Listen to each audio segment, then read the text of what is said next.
Hey YouTubers, well I got another video review for you. Now I just unboxed all this stuff because I don't want to bore you guys with the unboxing. But anyways, we're just going to jump right into it. So this is the OUBOTEK, OUBOTEK pure sine wave inverter, and it's 2000 watts, 4000 watt surge, and this is a 12 volt inverter. It does have this white case and it is made from steel, and I'll check the sides. It's made from steel.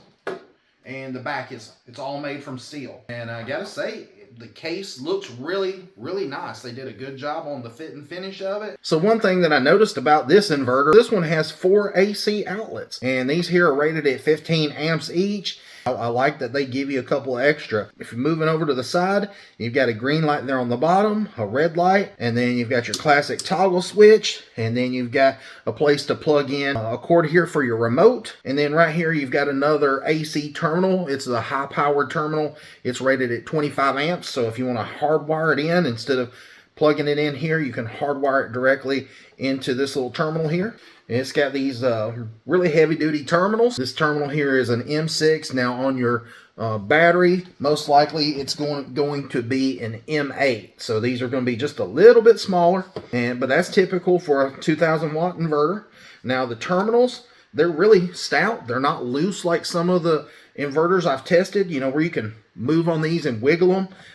These seem to be reinforced right here around the base of them, and they got plastic around them. I really like that. They did a good job with it. Got 2 fans right in here. And then one of my favorite features is right here on the very bottom. You can see that the case drops down a little bit further, and there's about 1 inch of room right there where my finger is. So it's not going to sit there and trap heat in.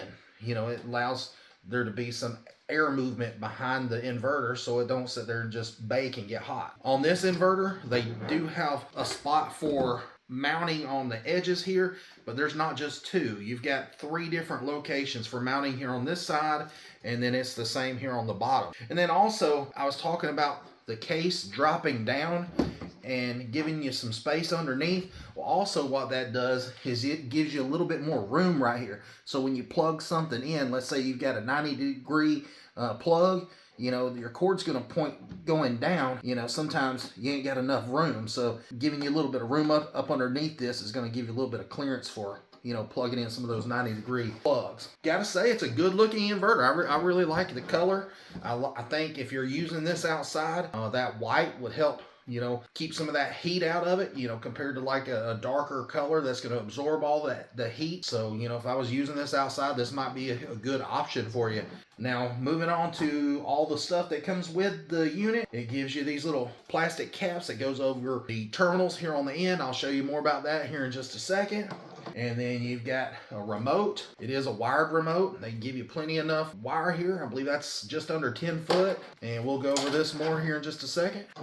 Then you've got 6 of these 40 amp blade fuses. They give you a piece of double-sided tape. And I had to look this up. I didn't know what it was for. And it's actually to go on the back of the remote there to mount this. Thought that was pretty neat. Never seen another company give you extra stuff. And then I was really shocked at this. They sent over a wrench inside the little plastic bag, and this is not just some cheap little Chinese wrench. This actually has a name brand on it. It says Tonelli chrome vanadium wrench, and it's a 8mm and 10mm. So I thought it was pretty nice. It's not your typical cheapo wrench. And then you get the instruction manual. I have not looked at it. Literally, I just pulled this thing out of the box. It comes with this little bitty grounding cable right here. And then it comes with your connection cables. This is your positive and your negative, and I'll just go ahead and tell you, these are not large enough. I can just tell you right now, they are not big enough. These guys and every other inverter company that comes from China undersize these cables, and they're never good enough. So OUBOTEK, if you're watching, if you're going to send out cables with the inverter, make sure they are bigger in diameter than this. These cannot carry a 2000 watt load, but we're going to test them with the cables that they sent, and we're going to run this thing up to 2000 watts and see, you know, just how hot these things get, and we'll test it the way that they send it. But I'll go ahead and tell you guys, if it was me, I would upgrade the cables. I use New Concepts wire for all my builds. This is 1/0, and this is the negative wire, and this is a positive wire that they sent with this OUBOTEK inverter, and you can see the difference in size. The reason I use this new concept stuff is because this is very flexible and you can bend it, where this stuff is flexible and you can bend it, but it's still very stiff. You cannot bend it nowhere near like you can this new concepts wire over here.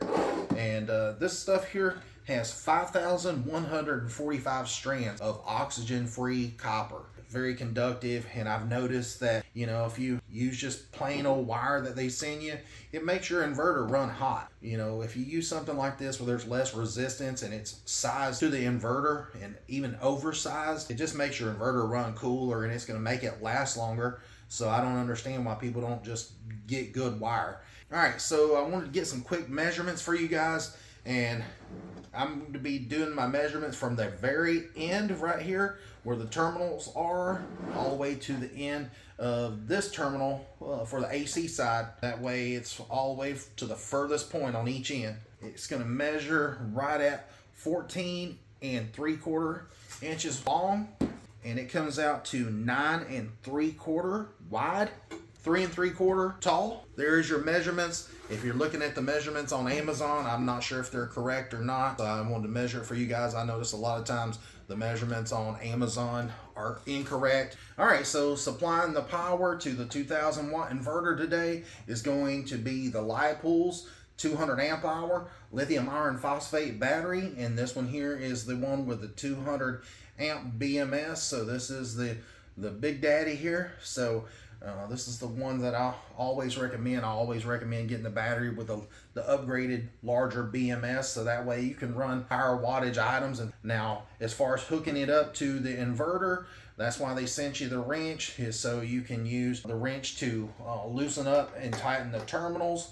And I gotta say, as far as the terminals go, they did a good job. They went ahead and sent you a flat washer and a lock washer. Now, when I went to tighten them up, they didn't seem to flex or anything. Those terminals seem really stout. They do have a nice protective cap that goes over the ends of them.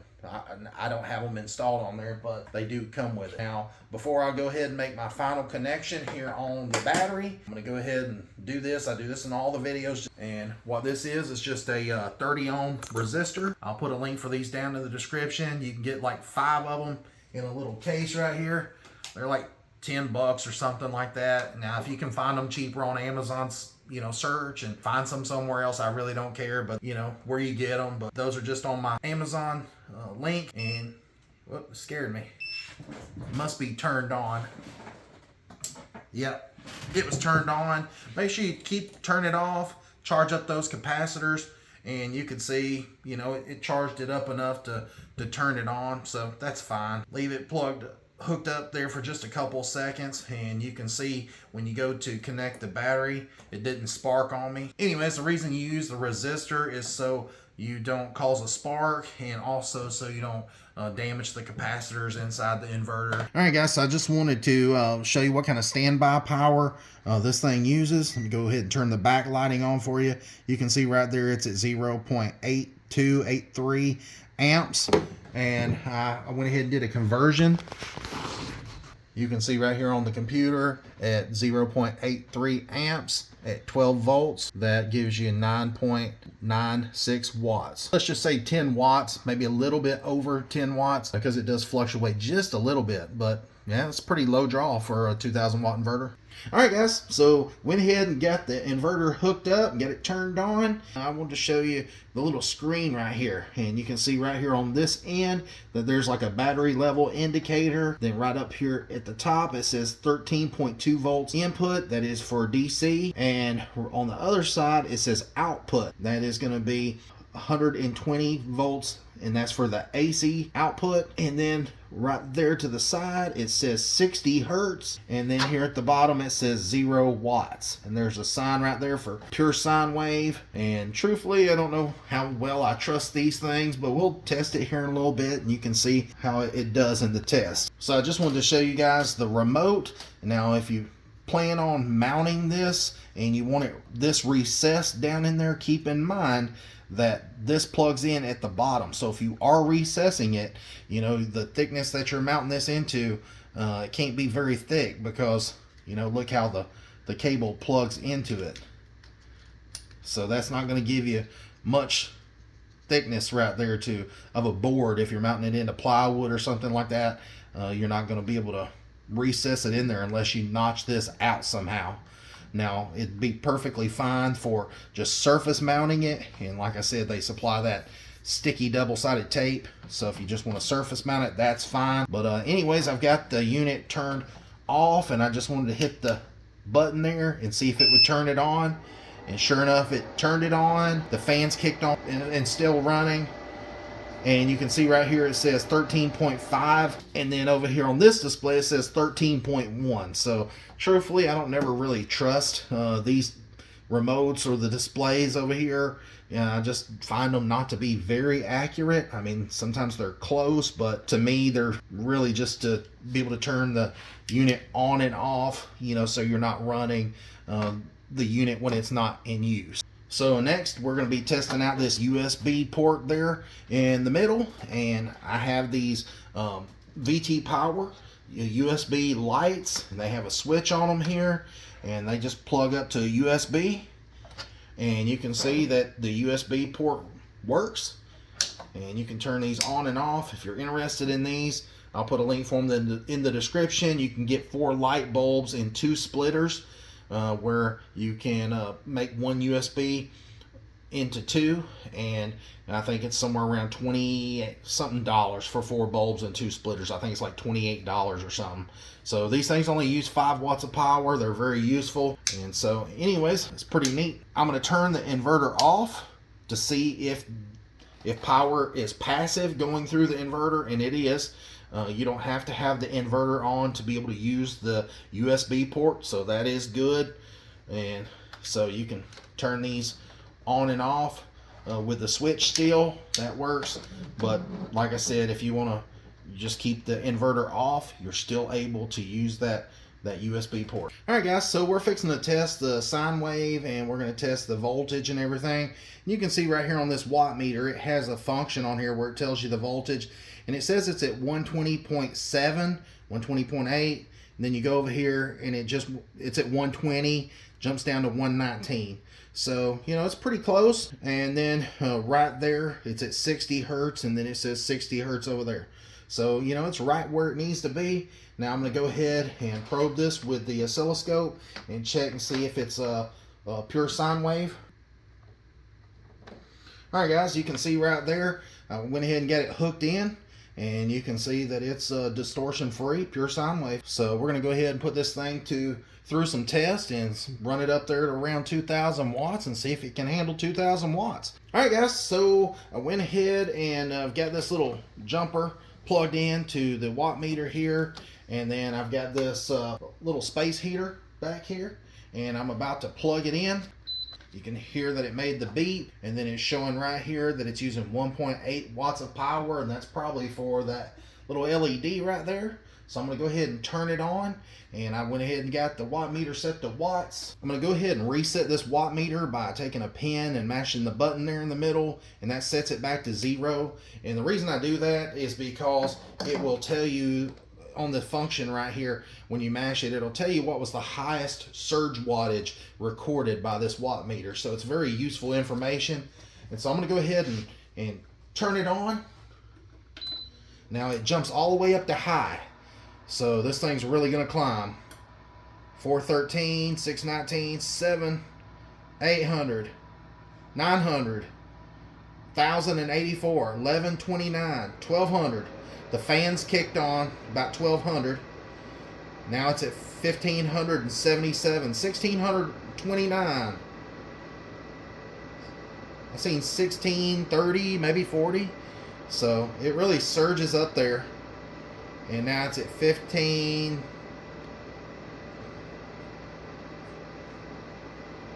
I think it'll level out somewhere around 1450, I'm guessing. I think that's what I have written down. But anyways, we're going to let it run for a few minutes. You can see there's a time meter right here at the top. And right there, 14, 63. Now this is a 2000 watt inverter, and we're gonna just run it on up there and see if it can handle more. So I guess I need to find something that's around probably 500 and something watts, and that way it'll get us on up there closer to the 2000 watt mark. So now I've got another watt meter plugged in, and I'm going to go ahead and reset it, and then I've still got this original one running. It's been going for 3 minutes and 40 seconds. It's still at 1450 watts roughly, and it's still powering this heater right up here. Now this one here, I just reset it, and it's going to be going to this heater fan right here. I'm about to turn it on. I'm going to turn it on fan. So we're going to watch this real time, 1450, and this one's only using about 9.2 watts with just the fan running, but I'm going to turn it on to low. And right there you see 530 something watts and 1405 over here. So you're getting real close to that 2000 watt mark, and I can feel these cables heating up here in the back because they're too small. But that's really close right there to your 2000 watts. You're about 1930 watts somewhere, give or take. So that's about as close as I can get there to it. Let's see if I can find something else to kick it up about another 75 watts or so. Alright guys, so I'm going to do a test here and plug in several devices to try to get the wattage up to about 2000 watts. And right now the only thing that's running is this space, or this box fan here down below the table there, and it's using 77 watts. So next I have this plugged in to this one up here, and I'm going to go ahead and turn this on and watch it jump up about 13, 14, about 14, 15, 16, 17, about 1700 watts, guys. So it's going to come down a little bit. So I've got this little heater right here plugged into this watt meter, and I've got wires going everywhere. Sorry, it looks so confusing. But I'm going to turn this heater on to fan. So it'll only use about 10 watts. You can see right there, 9.2 watts. Now I'm going to turn it to low here in just a second, but I just wanted to show you right here on this one, I'm using this space heater and that box fan on high, and it's putting me about 1513 watts. Now I'm going to turn this one on low, and you'll see it jump up to 530 something watts, and this one's 1450. So guys, that's right there at your 1500 watts. I mean, that is right there at your 1500 watts. So I'm sure these cables right here in the back are really heating up, and they're getting pretty hot. But you can see that it's running it. You can see right there, 1454 watts and 521.5 watts. We'll let it run it just to show you that it can.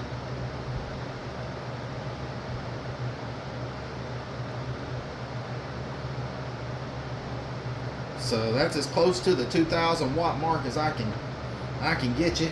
And again, 520 watts on this one, and it's just this little heater on low, and then you're getting 1450 with the space heater on high and that box fan down there.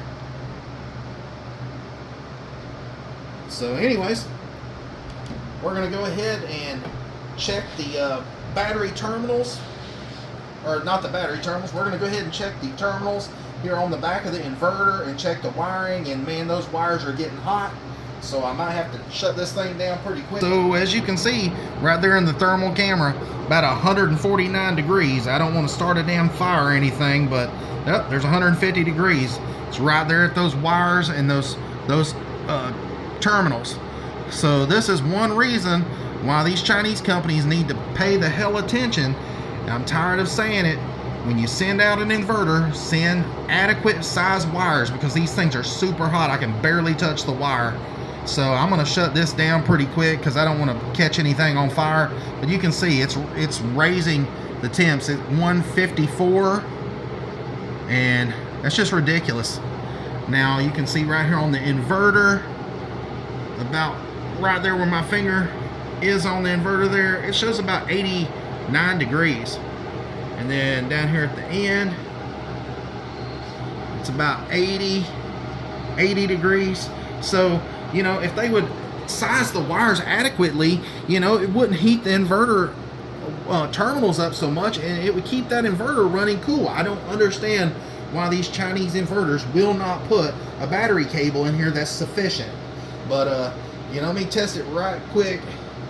It's at 160 degrees, guys. I'm shutting this thing down, but before I do, just wanted to show you that's running at 1443 watts, and this one here is at 518.4 watts. So guys, that's right there at the 2000 watt mark. But I'm gonna go ahead and unplug everything because 160 degrees it's ridiculous. I don't want to end up burning the damn house down. I can barely touch those jokers. But you know, the inverter, it handled the 2000 watts just fine, but it's just these stupid wires. I just don't understand why they keep sending these trash wires. It's not capable of holding 2000 watts. And I couldn't see any kind of marking on there to tell you what gauge they are, but they're just not big enough. So this inverter is fine. Very happy with it, but as far as the wires, guys, buy those New Concepts wires below, or you know, even if you don't buy those, get some adequate size wires that is, you know, oxygen-free copper. Don't put any copper-clad aluminum cables on here. They're just not good quality, and you know, they'll build up heat, and you know, you'll run into this same type of problem. All right, so I went ahead and let it cool down for just about a minute, and then I plugged this 1500 watt space heater back in there. I turned it all the way to high, and the reason I did that is I wanted you guys to be able to hear the fans. So I'm going to go ahead and turn this 1500 watt heater off, and I'm going to bring the camera a little bit closer so you can actually hear the fans when they're running by themselves. So I'm going to turn the heater off. So that is just the fans from the inverter. And you know, they're not super loud. You can hear them running, but you know, this is not one of those inverters where they're just like roaring, and you know, it didn't take them long for it to turn off. You know, it seems to cool it down pretty good. And like I said, there's two fans here in the back, and then here on the case there's some vents here on the side. There's some on this side. I don't know if you guys can see those. And then, you know, there's some vents here on the ends of the case, and then there's some here on the end where the fans are. But I gotta say, I'm very impressed with this inverter, and I think that it did a good job. So far, you know, I've been very impressed with the OUBOTEK inverters.